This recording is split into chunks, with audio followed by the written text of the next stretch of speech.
السلام عليكم ورحمة الله وبركاته يا حبايبي في كل مكان. كل سنة وانتم طيبين.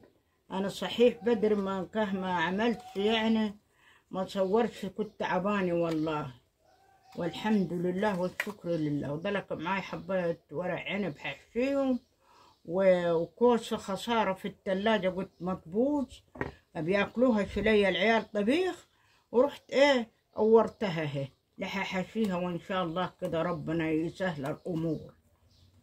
والقلب الليلها مش حرميه، يعني خسارة. يا حبايبي اخلص كده يا حبايبي ونوضب شوية كده ونشوف مع بعض. كلام يا حبايبي، ادي ده ورق العنب، اتفضلوا معانا، كل سنة وانتم طيبين. ودي قلب الكوسة عملته بالبشاميل اهو يا حبايب قلبي يا عيني. ماشي يا حبايبي، السلام عليكم ورحمة الله وبركاته في كل مكان. ربنا يحفظكم ويتقبل صيامنا وصلاتنا.